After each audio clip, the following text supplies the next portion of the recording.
21শে জুলাই শহীদ দিবসের প্রস্তুতি, দমকলের যুব তৃণমূলের কর্মী সভা, দলীয় নেতাদের নজর কাড়া ভাষণ। ঐতিহাসিক 21শে জুলাই শহীদ দিবস উপলক্ষে প্রস্তুতি সভার আয়োজন করল দমকল ব্লক যুব তৃণমূল কংগ্রেস।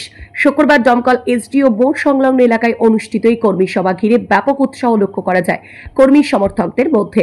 প্রস্তুতি সভায় বক্তব্য রাখেন দমকল ব্লক যুব তৃণমূল কংগ্রেসের সভাপতি প্রসেনজিৎ ঘোষ, সহ সভাপতি শামীম শেখ ওরফে রুবাই শেখ, টাউন কংগ্রেস সভাপতি আলহাজ কামরুজ্জামান মন্ডল, আইএনটিটিউসি টাউন সভাপতি ও প্রাক্তন কাউন্সিলর নুরাবুল হক, পৌরসভার প্রাক্তন ভাইস চেয়ারম্যান আলম খান, প্রদীপ চাকি, পৌরসভার দলনেতা শামিউল আলম মার্শাল সহ পৌরসভার একাধিক প্রাক্তন কাউন্সিলর। মঞ্চে বিশেষ আলোচনায় অংশ নেন ব্লক ও টাউন তৃণমূল নেতৃত্ব, যাদের বক্তব্যে উঠে আসে শহীদ দিবসের ঐতিহাসিক গুরুত্ব এবং কেন্দ্রের বঞ্চনার বিরুদ্ধে মমতা বন্দ্যোপাধ্যায়ের নেতৃত্বে ঐক্যবদ্ধ আন্দোলনের বার্তা।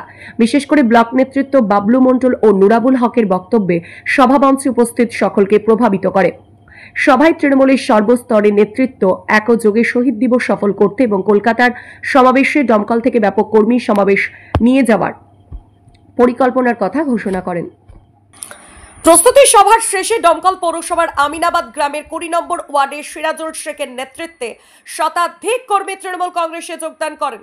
তাদের হাতে দলীয় পতাকা তুলে দেন দমকল টাউন সভাপতি আলহাজ কামরুজ্জামান মন্ডল ও যুব সহ সভাপতি শামীম শেখ সহ সকল নেতৃত্ব। সভা থেকে কর্মীদের উদ্দেশ্যে আমি একটাই বার্তা, 21শে জুলাই শহীদ স্মরণে আমরা সবাই সারিবদ্ধ হয়ে ধারে ধারে দমকল থেকে যুবক ভাইদেরকে নিয়ে হাজির হব এবং সেখান থেকে নেত্রীর এবং আমাদের নেতা অভিষেক ব্যানার্জির নির্দেশ মতো আগামী 2026-এর জন্য প্রস্তুতি নেব। কটাক্ষ করার তিনারা 34 বছর ক্ষমতায় ছিলেন, তিনারা কি উন্নয়ন করেছেন আজকে দমকলের দিকে তাকালে দেখা যায়। গোটা রাজ্যে প্রত্যেকটা ঘরে ঘরে আজকে যে বিরোধিতা করছে তার ঘরেও মমতা ব্যানার্জির উন্নয়ন পৌঁছে গেছে।